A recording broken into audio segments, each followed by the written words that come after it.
Hello दोस्तों, welcome to civil edge education. ठीक है, आज हम लोग स्टार्ट कर रहे हैं अपना मॉड्यूल 3। ठीक है, जिसमें कि अभी हमने सॉइल के मॉड्यूल 1 और मॉड्यूल 2 के क्वेश्चंस देख लिए हैं सफल सीरीज़ के। अब हम मॉड्यूल 3 करेंगे, जिसमें कि आगे के जो भी क्वेश्चंस हैं, जो भी चैप्टर्स हैं हमारे, उनके सारे मोस्ट इंपॉर्टेंट क्वेश्चंस को हम लोग डिस्कस करने वाले हैं, उनके कॉन्सेप्ट समझने वाले हैं। तो अगर आपने अभी तक हमारा जो सीरीज़ चल रही है सफल सीरीज़, उसको फॉलो नहीं किया है, देखा नहीं है, तो प्लीज़ इस सीरीज़ को फॉलो करिए। ये आपके लिए बहुत हेल्पफुल होने वाला है। आप चाहे किसी भी एग्ज़ाम का, कोई भी एग्ज़ाम की तैयारी कर रहे हो, ये सीरीज़ आपके लिए बहुत हेल्पफुल है, क्योंकि इसमें हमने जितने भी मोस्ट इम्पॉर्टेंट क्वेश्चंस एग्ज़ाम में आते हैं उनको क्वेश्चंस को किया है, साथ में कॉन्सेप्ट्स को भी समझा है। ठीक है, तो अगर आप इसको फॉलो कर लेते हैं तो आप किसी भी एग्ज़ाम के लिए बहुत अच्छे से अपने सब्जेक्ट्स को रिवाइज कर सकते हैं। ओके, और अगर आपने जो पिछले मॉड्यूल से हमने आरसीसी कंप्लीट किया है, अब हम सॉइल कर रहे हैं, और सॉइल भी हमारी अब 3 to 4 डेज़ में हमारी सॉइल पूरी कंप्लीट हो जाएगी। ठीक है, तो ये सॉइल भी हो जाएगी। अगर आपने सॉइल के मॉड्यूल्स नहीं देखे हैं तो प्लीज़ उसको भी जाके देखिएगा। इस वीडियो के बाद आप मॉड्यूल 1 और मॉड्यूल 2 देखिए, और जो भी उसमें आपको डाउट्स आता है तो उसको कमेंट सेक्शन में हमसे पूछिएगा। अगर आपको ये वीडियो अच्छी लगेगी तो प्लीज़ इसको लाइक भी कीजिएगा। ठीक है, तो फिर चलिए स्टार्ट करते हैं आज का सेशन। आज के सेशन में हम मॉड्यूल 3 करने वाले हैं, जिसमें कि हम परमेएबिलिटी ऑफ सॉइल इसके क्वेश्चंस देखेंगे, जिसमें कि introduction, Darcy's law, factors affecting permeability, determination of coefficient of permeability, permeability of stratified deposits, Hazen's equations and Kozny-Karman equation, numericals and miscellaneous. ठीक है, सो ये सारे टॉपिक्स से रिलेटेड हमारे क्वेश्चंस रहेंगे, वो क्वेश्चंस हम देखेंगे। बाकी सीपेज एनालिसिस, जिसमें कि seepage, flow net, quick sand condition, effective stress principle and vertical stresses. तो आज ये सारे टॉपिक्स से क्वेश्चंस हम आपको कराएंगे और उसके कॉन्सेप्ट समझाएंगे। तो ये जो है ये वीडियो का पार्ट 1 है। ठीक है, क्योंकि ये चैप्टर आपका काफ़ी बड़ा है, तो मैं इसमें आधे जो टॉपिक्स हैं, आधे क्वेश्चंस डिस्कस करूंगी, और पार्ट 2 फिर इसका दूसरा जो है वो पार्ट 2 लेके आऊँगी कल। ठीक है, तो आज आप इसका पार्ट 1 देख लीजिए, नेक्स्ट आपका पार्ट 2 रहेगा, जिसमें कि बाकी के टॉपिक्स रहने वाले हैं। ठीक है, चलो फिर स्टार्ट करते हैं। आज पहला क्वेश्चन है, unit of coefficient of permeability in SI unit is. So SI unit में आपको कोफिशिएंट ऑफ परमेबिलिटी बताना है। So first of all, what is coefficient of permeability?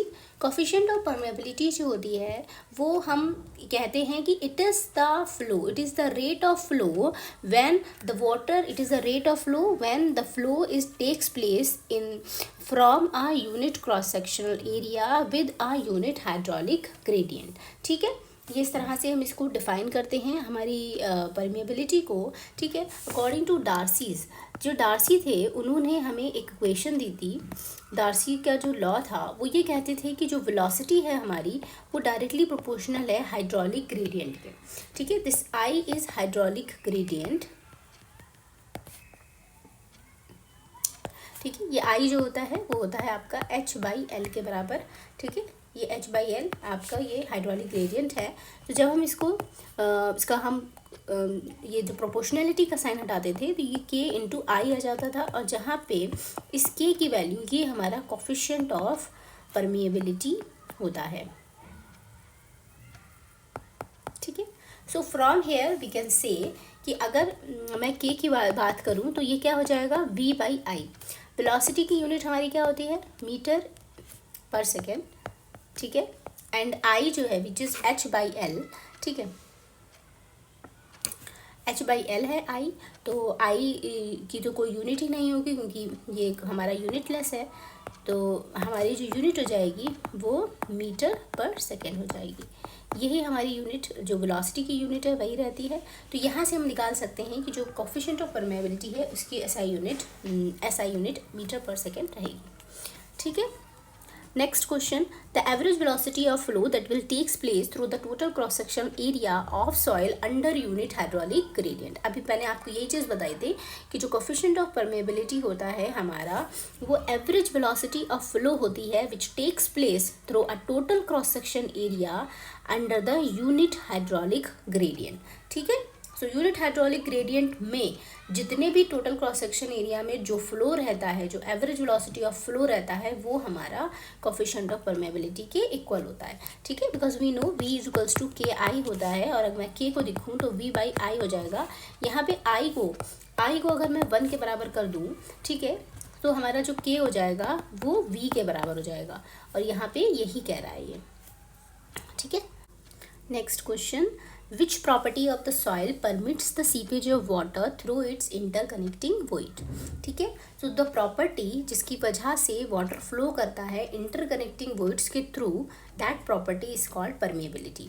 ठीक है, तो ये जो प्रॉपर्टी होती है ये परमेबिलिटी होती है। और अगर मैं ग्रेवल्स की बात करूँ, ठीक है, ग्रेवल्स में जो पार्टिकल्स, जो आपके साइज ऑफ द पार्टिकल होता है इट्स बिग। ठीक है, साइज ऑफ पार्टिकल जो है वो बिग होता है।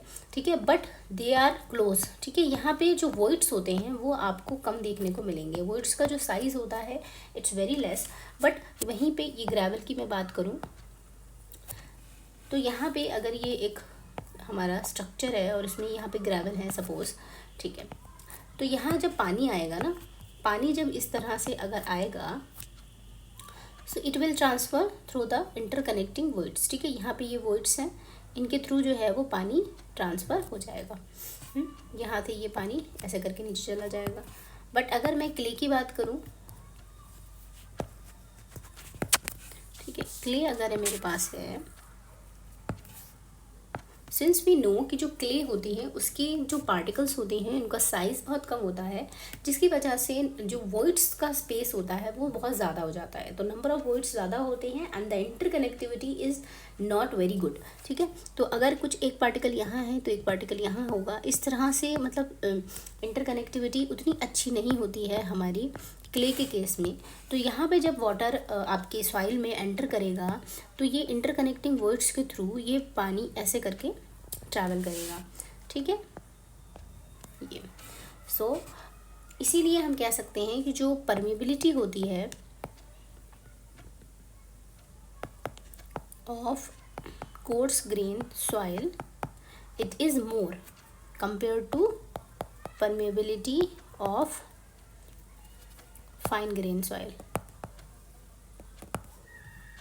ठीक है, बिकॉज जो इंटरकनेक्टिविटी है कोर्स ग्रेन सॉइल की वो ज़्यादा होती है compare to interconnectivity of fine grain soil. ठीक, तो ये भी आप याद रखिएगा, कभी कभी क्वेश्चन इससे भी आ सकता है कि कोर्स ग्रेन सॉइल में परमेबिलिटी ज़्यादा होती है या फिर फाइन ग्रेन सॉइल में ज़्यादा होती है। तो वी नो कि जो परमेबिलिटी है वो हमारे कोर्स ग्रेन सॉइल में ज़्यादा होती है कंपेयर टू क्ले। ठीक है, या फाइन ग्रेन सॉइल। सो यहाँ इसका ऑप्शन जो है वो हो जाएगा परमेबिलिटी। आप ये देख रहे हैं कितने तरह से क्वेश्चन ये पूछा गया है और काफ़ी बार पूछा गया है। सो इट्स वेरी इंपॉर्टेंट, इसको आप याद रखिएगा। Next question, the coefficient of permeability has dimension. ठीक है, सिंस वी नो जो हमारी SI यूनिट होती है, the SI unit of permeability it is metre per second. ठीक है, तो इसको अगर मैं डायमेंशन की बात करूँगी, सो मीटर की डायमेंशन होती है लीटर, और टाइम की क्या मतलब सेकंड की जो होती है उसको हम T से रूल करते हैं, इट इज़ पर सेकेंड, तो इसमें -1 हो जाएगा। So this is the dimension, so litre LT -1। ठीक है, next question, who proposed this formula K is equals to 100 dm square where K is coefficient of permeability and dm is the grain size in centimetre. ठीक है, सो ये कह रहे हैं कि कोजनी equation है, तरजागी है, एलन हैजन है, जैकी है। ठीक है, सिंस वी नो जो हमारा एलन हैजन इक्वेशन होती है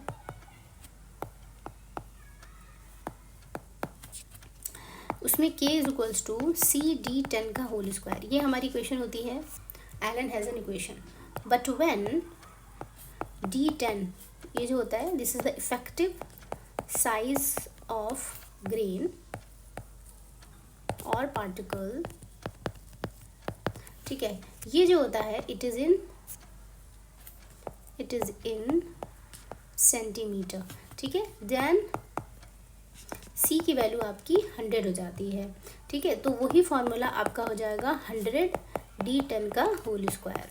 तो यहाँ से हम कह सकते हैं कि ये जो इक्वेशन है वो हमारी एलन हेजन इक्वेशन है, ठीक है। बट बहुत सारी जगहों पे ना इसका आंसर आपको जैकी देखने को मिलेगा, ठीक है। बट मैंने इस पर काफ़ी रिसर्च करी है, काफ़ी फाइंड किया, बहुत जगह देखा, तो मुझे जैकी जैसा कोई फॉर्मूला नहीं दिखा है।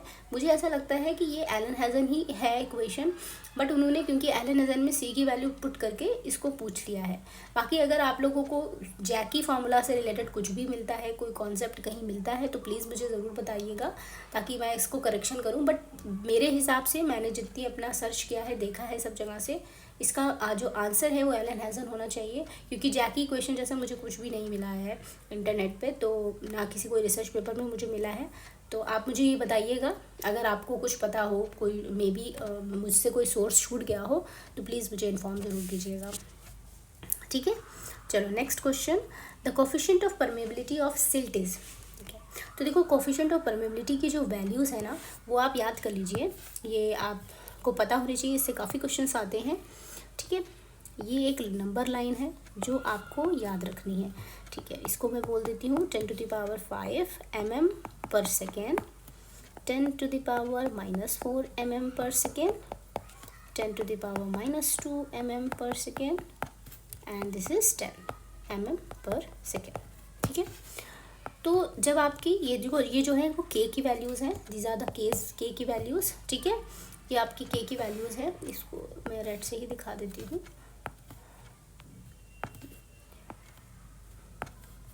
ठीक है। सो ये के की वैल्यूज़ हैं, ठीक है। तो जब के की वैल्यू आपकी 10⁻⁻5 mm पर सेकेंड से कम होती है तो उसको हम लोग बोलते हैं क्ले, ठीक है। जब ये वैल्यू 10⁻⁻5 से बड़ी है बट 10⁻⁻4 से छोटी है तो इसको हम लोग बोल देते हैं सिल्ट, ठीक है। और 10⁻⁻2 से छोटी है तो इसको फाइन सिल्ट कहा जाएगा, फाइन सैंड कहा जाएगा। एंड 10⁻⁻2 से बड़ी है बट 10 mm से छोटी है तो ये आपकी हो जाएगी कोर्स सैंड, ठीक है। और 10 mm से बड़ा gravel. So this is the, आप नंबर लाइन पर लिख के बहुत आसानी से याद रख सकते हैं, ये आप याद कर लीजिएगा, ठीक है। 10⁻5 है, 10⁻4, देन 10⁻2 एंड देन 10, इस तरह से याद कर लीजिए। अब हमें क्वेश्चन में क्या पूछा है कि सिल्ट का पूछा है। वी नो कि सिल्ट की जो होता है, सिल्ट की जो रेंज है वो है 10⁻⁻5 से 10⁻⁻4 mm पर सेकेंड। But here we can see कि यहाँ सेंटीमीटर पर सेकेंड में दिया है। तो सिल्ट की अगर मैं रेंज की बात करूँ, सिल्ट की जो रेंज हो जाएगी वो हो जाएगी, अगर मैं सेंटीमीटर में लिखूँ तो हो जाएगी 10⁻⁻4 centimetre per second to 10⁻⁻3 centimetre per second. अब आप देख लो कि इसमें से कौन सा आंसर इस कैटेगरी में फिट बैठ रहा है, ठीक है। सो 1 × 10⁻⁻2 ये तो नहीं होगा, 1 सेंटीमीटर ये भी नहीं है, 5 × 10⁻⁻4 सेंटीमीटर पर सेकेंड टू 1 × 10⁻⁻5, ठीक है। तो यहाँ अगर मैं देखूँ तो फ्रॉम हेयर दिस इज 10⁻10 1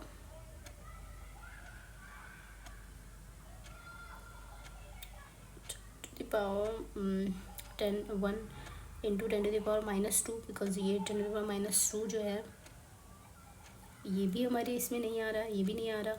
वैसे देखा जाए तो सी वाला भी नहीं आ रहा है इसमें, ठीक है, बिकॉज ये 10⁻4 से बड़ा हो गया है, मतलब छोटा हो गया है एक तरीके से देखा जाए तो। इसकी जो के की वैल्यू है, ये जो रेंज है, ये वाली रेंज, एंड 10⁻6 जो सेंटीमीटर है ये और छोटा साइज़ है।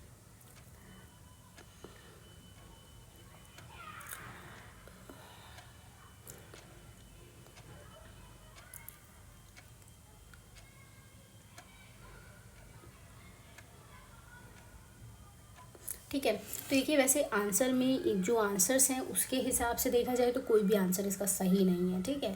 बट अगर मैं मोस्ट अप्रोप्रिएट कह दूं कि मतलब जो मोस्ट क्लोज आंसर कह दूं तो वो आप यहाँ पे सी लगा सकते हो, क्योंकि मुझे पता है कि 10⁻⁻4 सेंटीमीटर पर सेकेंड से लेके 10⁻⁻3 तक जो है वो हमारी सिल्ट रहती है।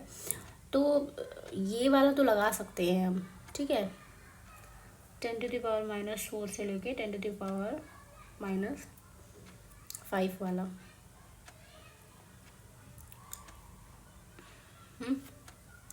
ये लगाया जा सकता है। बाकी वैसे तो ये क्वेश्चन में ऑप्शन सी कोई सही नहीं दिख रहा मुझे, ठीक है, वैसे सी आप इसको लगा लो, ठीक है। चलो next question, if the permeability of soil is 0.8 mm पर second, the type of the soil is. So 0.8 mm पर सेकेंड आपकी परमेबिलिटी है सॉइल की। तो वी नो कि जब 0.8 mm पर सेकेंड है मीन्स अगर मैं इसको नंबर लाइन पे देखूँ 0.8 mm पर सेकेंड, ठीक है। So this is it's in between 10⁻⁻² और 10 mm पर सेकेंड के बीच में, हुई ना। तो ये आपका कोर्स सैंड हो जाएगा। सो आंसर आपका रहेगा सैंड, ठीक है। चलो next question, which of the following materials will have the least permeability. So अभी देखा मैंने कि जो परमेबिलिटी होती है आपकी कोर्स ग्रेन सॉइल की ज़्यादा होती है compare to fine grain soil. तो यहाँ पे आप देख लीजिए कि कोर्स ग्रेन सॉइल कौन सी है। तो ग्रेवल सबसे ज़्यादा बड़ा साइज़ होता है ग्रेवल का, तो इसकी परमेबिलिटी जो होगी वो सबसे ज़्यादा होगी, और क्ले की परमेबिलिटी सबसे कम। हमसे लीस्ट पूछा है तो यहाँ पे क्ले आंसर हो जाएगा। Next question, which of the following soil have the highest इम्परमेबिलिटी। Highest इम्परमेबिलिटी, देखिए सेम क्वेश्चन पूछा, यहाँ पूछा लीस्ट परमेबिलिटी, ठीक है, और यहाँ पूछ रहा है हाईएस्ट इम्परमेबिलिटी। दोनों का ही आंसर एक ही है, बस आपसे नाम उसका चेंज कर दिया। तो इस तरह से भी पूछ सकता है कि हाईएस्ट इम्परमेबिलिटी मीन्स परमेबिलिटी लीस्ट है, किसकी होती है। अगर मैं इन ऑप्शंस की बात करूं तो कॉबल्स, फाइन सैंड, कोर्स सैंड और सिल्ट, तो इनमें सबसे कम आपकी सिल्ट की हो जाएगी परमेबिलिटी, और यू कैन से कि हाईएस्ट इम्परमेबिलिटी, ठीक है। चलो next question, if the coefficient of permeability for the soil is 10⁻⁻7 centimetre per second, then the soil can be classified as, ठीक है। सो के की वैल्यू आपको क्या दे रखी है, 10⁻⁻7 सेंटीमीटर पर सेकेंड। इसको मैं mm में करूँगी तो कैसे लिख सकती हूँ मैं, इसको मल्टीप्लाइड बाई 10 कर देते हैं तो ये हो जाएगा mm पर सेकेंड, मीन्स ये हो गई आपकी 10⁻⁻6 mm पर सेकेंड, ओके। सो हम इसको बोल सकते हैं कि ये जो सॉइल है बिकॉज 10⁻⁻6 के बराबर है, so then that soil, this soil is called as a clay, ठीक है। So next question, the maximum particle size for which Darcy's law is applicable. So Darcy का जो लॉ है वो कौन से पार्टिकल के साइज तक एप्लीकेबल है, ठीक है। देखो जो डार्सी लॉ हम लोग पढ़ते हैं, डार्सी लॉ क्या होता है हमारा, Darcy's law equals to V is equals to KI, this is Darcy's law, ठीक है, and it is applicable for laminar flow, ठीक है। इसमें आपके कुछ अजम्पशंस हैं जो आपको पता होने चाहिए कि ये जो होता है ये लेमिनार फ्लो के लिए ही अवेलेबल होता है, लेमिनार फ्लो, ठीक है। It's valid, we can say कि valid for laminar flow. And ये इसमें एक होता है, दूसरी कंडीशन इसमें ये रहती है कि जो आपका रेनॉल्ड नंबर होता है, the Reynolds number is less than equal to 1, ठीक है। ये less than and equal to 1 रहता है आपका, ठीक है। एंड इट इज़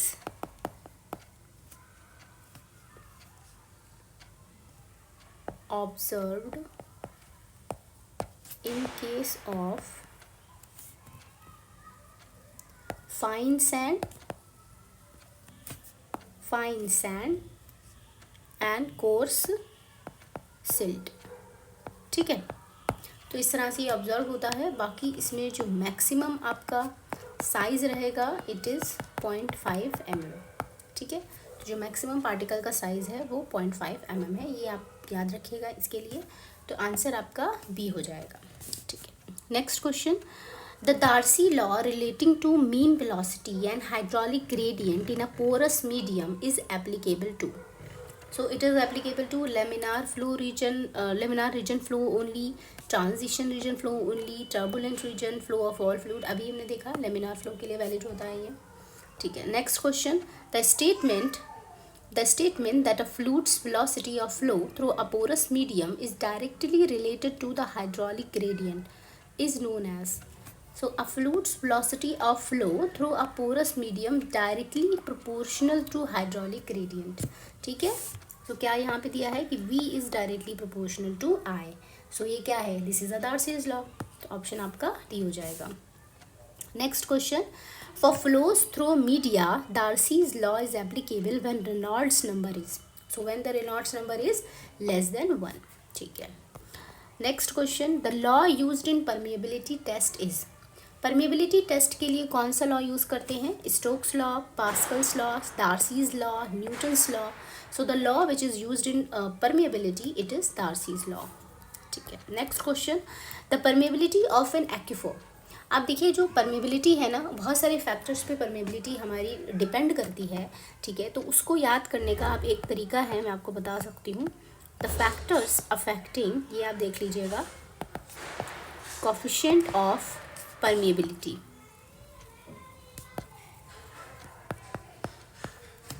ठीक है, तो के जो है इसका ये आप एक फॉर्मूला जैसा याद रखिए, CD10 का whole square into gamma W by mu 1 by KX into SSA का whole square into E³ upon 1 plus E into 1 by T square into A into 1 by B into 1 by C into 1 by D। ठीक है, so this is the formula, the whole, ये आप याद रखिएगा, आपको कुछ भी कभी भी प्रॉब्लम नहीं होने वाली है। ठीक है, तो अब इस फॉर्मूला से हम क्या देख रहे हैं, ये देखो आप कि जो K है ना, D10, this is the effective size of the particle है, इसके डायरेक्टली प्रोपोर्शनल है। Gamma W which is the unit weight of water, इसके डायरेक्टली प्रोपोर्शनल है, बट विस्कोसिटी के इन्वर्सली प्रोपोर्शनल है। ठीक है, जो SSA है, this is the surface area, इसके भी इन्वर्सली प्रोपोर्शनल है, वोइड रेशियो के डायरेक्टली प्रोपोर्शनल है। T जो होता है वो हमारा ट्रांसमिसिविटी होता है, इसकी इन्वर्सली प्रोपोर्शनल है। और यहाँ पे ABCD ये कांस्टेंट हैं, जहाँ पे जो A होता है वो है आपका डिग्री ऑफ सैचुरेशन। ठीक है, तो डिग्री ऑफ सैचुरेशन के ये डायरेक्टली प्रोपोर्शन होता है, मतलब जब डिग्री ऑफ सैचुरेशन आपकी ज़्यादा रहेगी तो आपकी परमेबिलिटी ज़्यादा होगी। ठीक है, B जो होते हैं वो होती हैं इम्प्योरिटीज़ अगर आपके में हैं, पानी में आपके सॉइल के अंदर इम्प्योरिटीज़ हैं तो उसकी परमेबिलिटी कम हो जाएगी। जो C है वो है entrapped gases and D is adsorbed water. ठीक है, एड्जॉर्ब्ड वाटर मतलब कि जो सॉइल के पार्टिकल्स हैं, जैसे कि ये सॉइल का पार्टिकल है हमारा, ये सॉइल का पार्टिकल है। ठीक है, तो इसके क्या होगा, आसपास ये ऐसे करके वाटर की लेयर होगी। ठीक है, तो जब ये ऐसे एड्जॉर्ब्ड वाटर होता है, उसके सरफेस पे वाटर है, तो वहाँ पे परमेबिलिटी आपकी कम हो जाएगी। गैसेस अगर हैं हमारे, उससे भी आपकी परमेबिलिटी कम होगी, इम्प्योरिटीज़ से भी कम होगी, डिग्री ऑफ सैचुरेशन से आपकी इम्प्योरिटीज़ बढ़ जाएगी। ठीक है, तो ये आप याद रखिएगा, this is very very important. ठीक है, ये याद रख लेंगे तो आपके सारे फैक्टर्स कवर हो जाएंगे इसमें। अब यहाँ से आपको पूछा है कि जो परमेबिलिटी है वो इंक्रीज़ करेगी with increase in temperature, increase with decrease in temperature, does not depend upon temperature and none of the above. ठीक है, सिंस वी नो कि जब टेम्परेचर बढ़ता है, ठीक है, अगर आप टेम्परेचर बढ़ाओगे तो क्या होता है, जो आपकी विस्कोसिटी है इट डिक्रीजेस, विस्कोसिटी डिक्रीज करती है। एंड वी नो कि जो K है वो इन्वर्सली प्रोपोर्शनल टू विस्कोसिटी है। तो जब विस्कोसिटी आपकी डिक्रीज करेगी देन K की वैल्यू आपकी बढ़ेगी। तो वी कैन से कि टेम्परेचर बढ़ेगा तो आपका जो कोफिशिएंट ऑफ परमेबिलिटी है वो बढ़ेगा। तो ऑप्शन A हो जाएगा। ठीक है, next question, the coefficient of permeability increases when the temperature condition decreases, no, viscosity of the fluid decreases, yes, because it is inversely proportional to viscosity, तो ये डिक्रीज करेगी तो आपका कोफिशिएंट ऑफ परमेबिलिटी बढ़ जाएगा। ठीक है, next question, for a given soil greater the void ratio, जितना ज़्यादा वॉइड रेशियो रहेगा, greater higher the coefficient of permeability, lower the coefficient of permeability, coefficient of permeability remains the same, coefficient of permeability is equal to unity. ठीक है, तो देखिए अभी हमने देखा पीछे कि it is we can say कि दैट E का 1 प्लस इस तरह से डायरेक्टली प्रोपोर्शनल है, मीन्स के जो है वो वॉइड रेशियो के डायरेक्टली प्रोपोर्शनल है, बिकॉज E³ के डायरेक्टली प्रोपोर्शनल है और 1 प्लस E के इन्वर्सली प्रोपोर्शनल है। तो ये वाली जो क्वांटिटी है ये आपकी निग्लेजिबल हो जाएगी कंपेयर टू E³। तो हम कह सकते हैं कि it is directly proportional to void ratio. तो वॉइड रेशियो आप बढ़ाओगे तो K की वैल्यू आपकी बढ़ेगी। तो greater the void ratio higher the coefficient of permeability. ठीक है, next question, the permeability of a soil is affected by sample size, grain size and properties of pore fluid, colour of the container, material of the container. ठीक है, तो sample size से तो नहीं होती है, it depends on the grain size, yes grain size से होती है, and the properties of pore fluid, because gamma W और म्यू पे डिपेंड कर रहा है ये, तो इस वजह से आपका ऑप्शन बी हो जाएगा ये। ठीक, next question, which of the following is a field test to determine hydraulic conductivity. So hydraulic conductivity जो होती है यही आपकी कोफिशिएंट ऑफ परमेबिलिटी होता है, इसका दूसरा नाम आपका हाइड्रोलिक कंडक्टिविटी होता है। ठीक है, और इसके डिफरेंट मेथड्स होते हैं टू फाइंड आउट दिस, तो different method of coefficient of permeability आप वो देख लीजिए।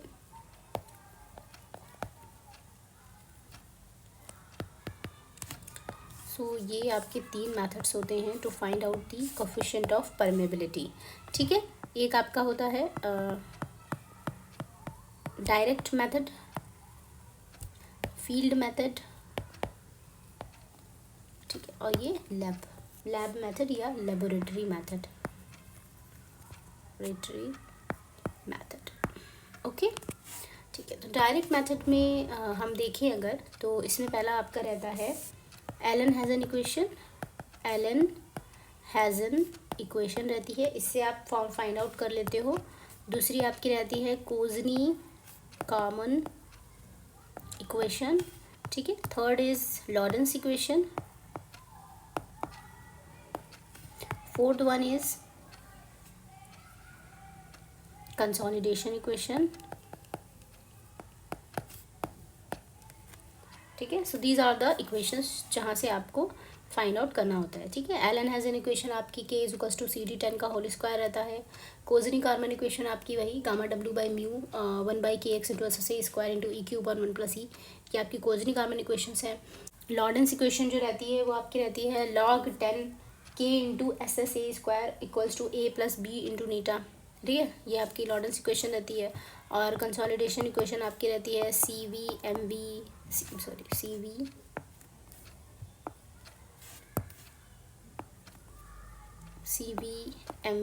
गामा डब्ल्यू, ये आपकी कंसोलिडेशन इक्वेशन होती है।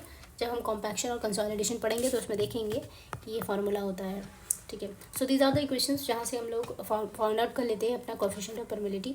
बाकी फील्ड मेथड्स में आपका रहता है, पहला मेथड आपका रहता है pumping in method,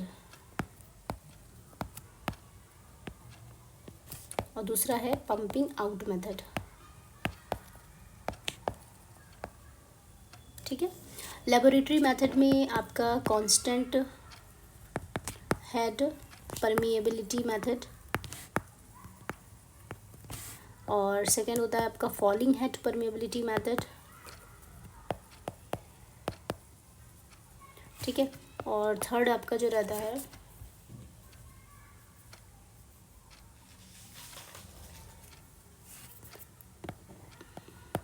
horizontal capillary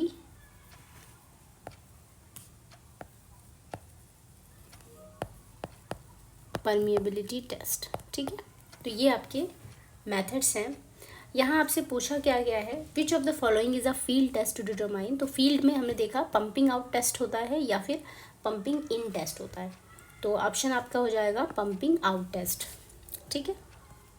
next question, if Q is the rate of flow of water that flows through a sample of cross section area A and steady total head drop H is measured across length L, then the formula for coefficient of permeability K obtained through constant head permeability test is given by notations carry out, ठीक है। Since we know कि जो आपका constant head permeability test होता है, ठीक है, उसमें हम लोग उसमें इस तरह से देखो रहता है। constant head permeability test की अगर मैं बात करूँ, यहाँ पे आपका एक कंटेनर है लगा हुआ, ठीक है, ये आपका सॉइल सैंपल है।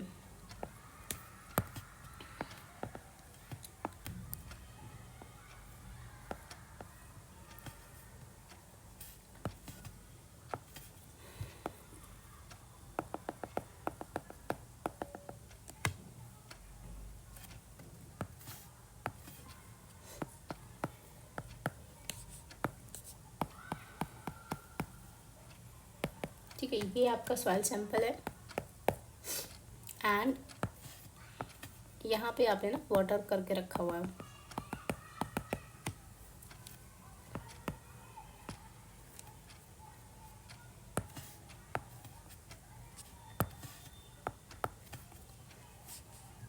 और ये कुछ आपने पीज़ोमीटर्स लगा रखे, एक यहाँ पे आपने एक पीज़ोमीटर लगा रखा है और एक ये पीज़ोमीटर आपका इधर लगा हुआ है। ठीक है, मीन्स ये this is at the start of the soil sample and at the end of the soil sample. ठीक है, तो ये आपका पीज़ोमीटर है यहाँ इस तरह से।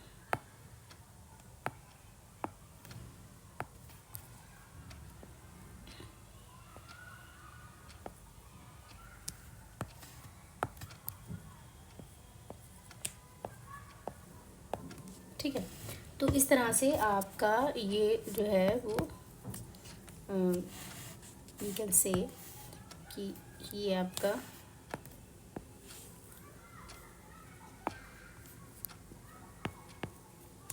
ठीक है। तो ये यहाँ पे क्योंकि देखो जब आपके पानी जब सॉइल के अंदर जाएगा तो कुछ ना कुछ हेड, यहाँ पे जो हेड है वो यहाँ के हेड से डिफ़र करेगा, तो ये आपको हेड डिफरेंस देखने को मिलेगा इस सॉइल सैंपल से जब वाटर गया है।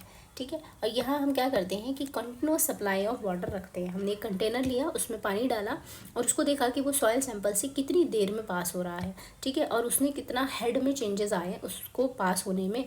ठीक है, और कंटिन्यूस सप्लाई ऑफ वाटर रहता है इसमें। ठीक है, कंटिन्यूस सप्लाई ऑफ वाटर। ठीक है, तो कांस्टेंट हेड में कंटिन्यूस सप्लाई ऑफ वाटर रहती है। ओके, तो यहाँ से ना कैसे इसमें जो डिस्चार्ज होगा वो वी नो कि Q equals to Q I A होता है डार्सी लॉ के अकॉर्डिंग। और Q को हम लोग क्या लिख सकते हैं, वॉल्यूम अपॉन टाइम। ठीक है, बिकॉज मीटर क्यूब पर सेकेंड हमारा डिस्चार्ज होता है, तो हम कह सकते हैं कि वॉल्यूम पर यूनिट टाइम हमारा डिस्चार्ज है।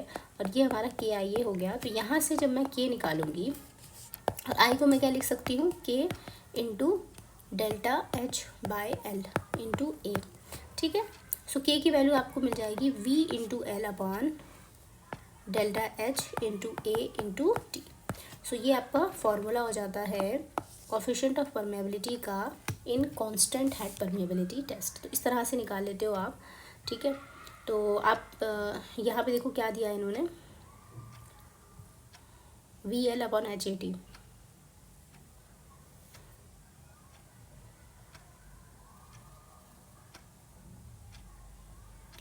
सो यहाँ पे आप इन्होंने Q के टर्म्स में ही लिखा है, तो अगर मैं Q के टर्म्स में लिखूँगी तो अगर Q इसको मैं Q के ही टर्म्स में रखूँ, ठीक है, तो K की वैल्यू आपकी हो जाएगी Q into L upon A into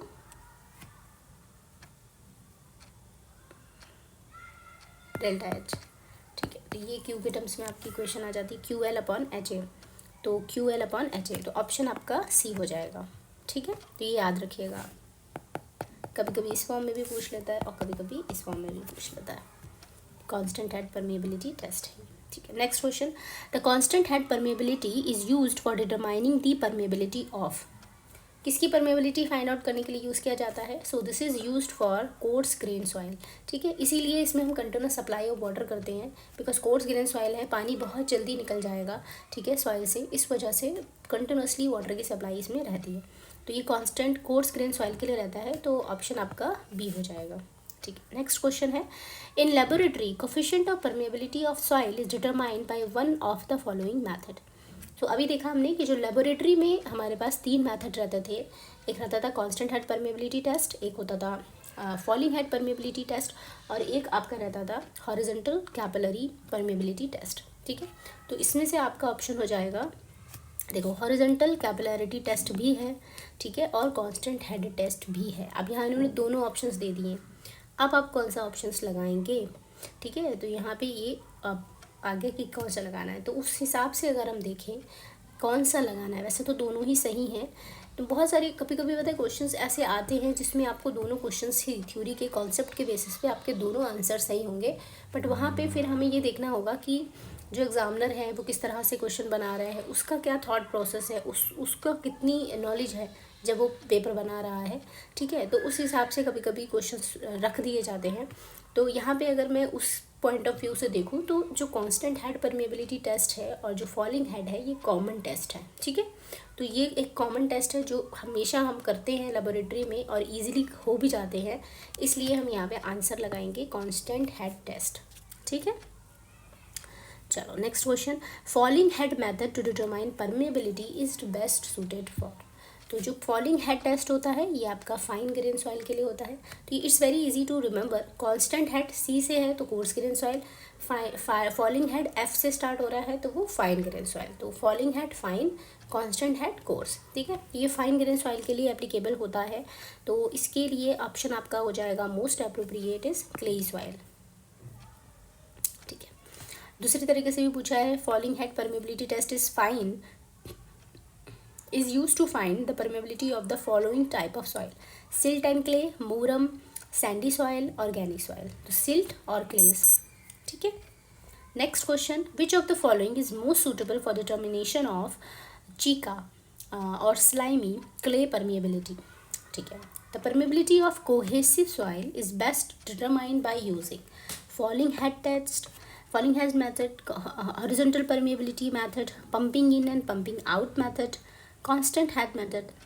तो देखो कोहेसिव सॉइल के लिए जो सबसे अच्छा मेथड माना गया है वो फॉलिंग हेड मेथड ही माना गया है, तो फॉलिंग हेड मेथड ही होता है।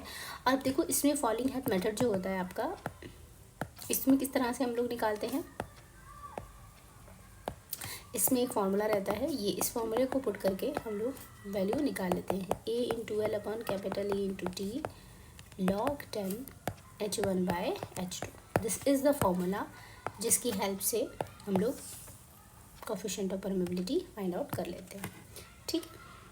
इस क्वेश्चन, इस फॉर्मूले पे भी क्वेश्चन आगे आपको देखने को मिल जाएंगे, काफ़ी क्वेश्चंस आते हैं इस पे।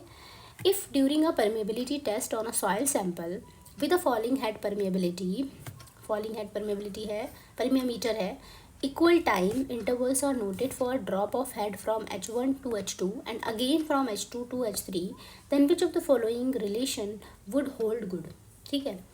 तो आपको पता है कि जो फॉलिंग हेड परमेबिलिटी टेस्ट है उसका फॉर्मूला क्या है, H is equals to K is equals to 2.303 A into L upon capital A into T log 10 H1/H2, ठीक है। ये तब होता है अगर मैं मान लूँ कि यहाँ पे कोई सोर्स है, ठीक है। अब ये कोई सोर्स है, ये इसका मैंने डेटम मान लिया, ठीक है।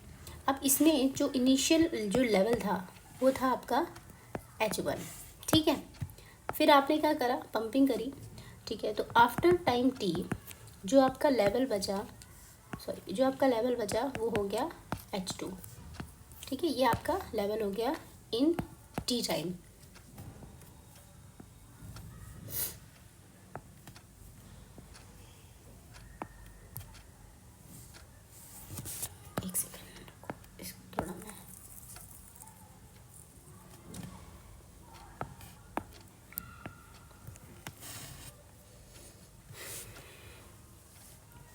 ठीक है, तो पहले आपका एक कोई सोर्स था, ये मैंने इसका बना लिया, ये आपका डेटा हो गया, ठीक है। और इनिशियली जो इसका हेड था वो था H1, ठीक है। ये इसका इनिशियल हेड है।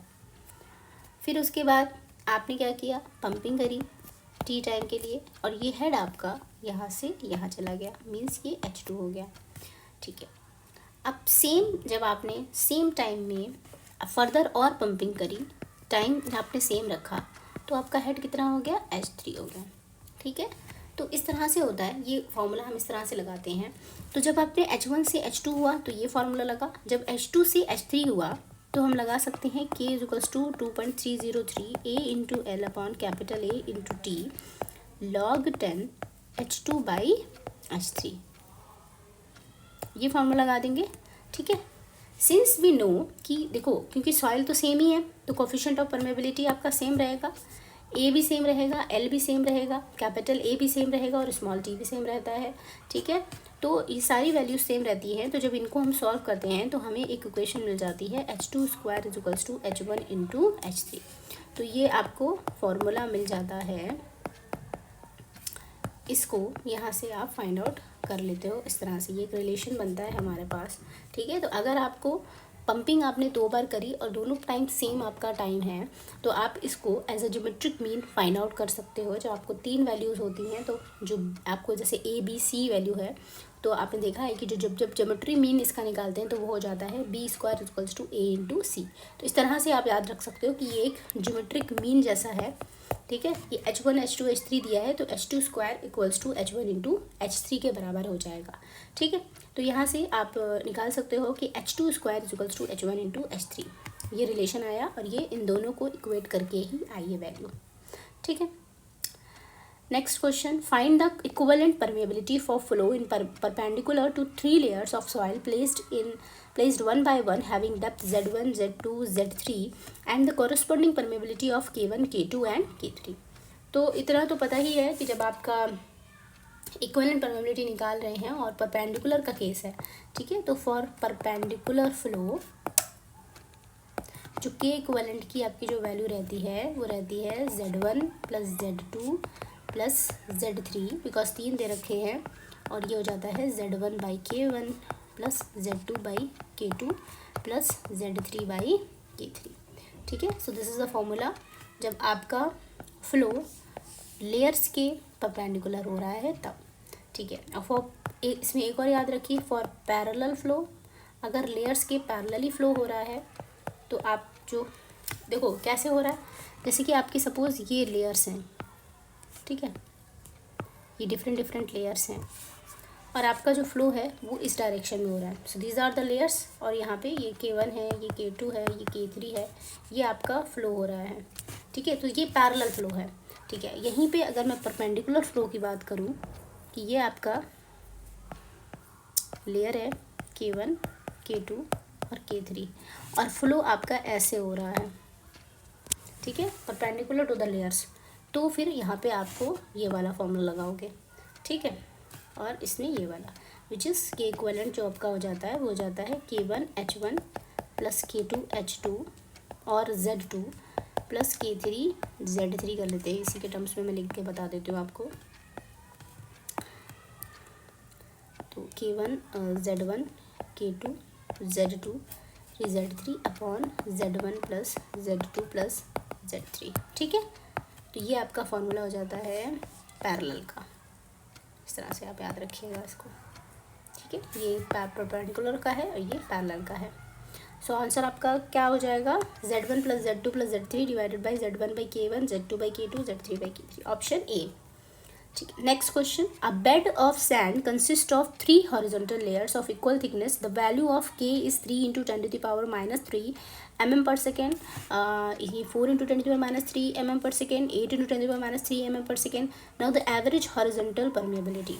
सो जो हॉरिजॉन्टल परमेबिलिटी होती है वही हमारी सेम जब when the flow is parallel to the layers, parallel to the layers होता है उसी को हॉरिजॉन्टल परमेबिलिटी बोलते हैं।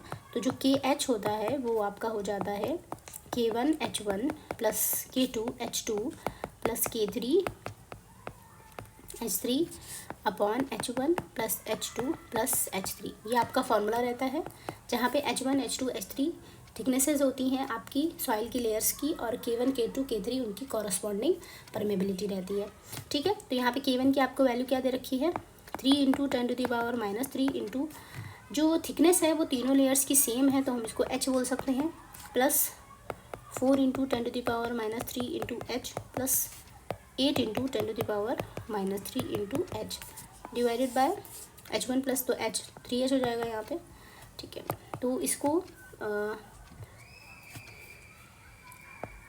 15 × 10⁻³ into H divided by 3H, H से H कैंसिल कर दिया, 3 × 2 3 5 5, तो यहाँ पे आपका हो जाएगा 5 × 10⁻³ तो ये KH की वैल्यू आ जाएगी, जिस KH और K equivalent,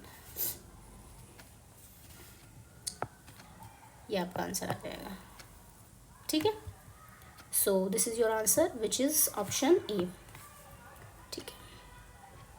next question, in a soil deposit of 2 layers of equal thickness, the permeability first and second layer are in ratio 1:2.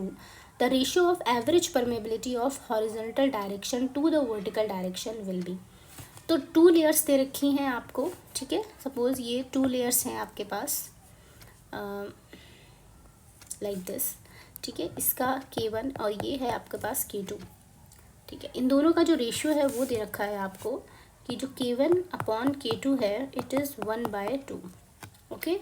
So the ratio of average permeability of the horizontal direction, ठीक है, and their thicknesses are equal thicknesses, ठीक है।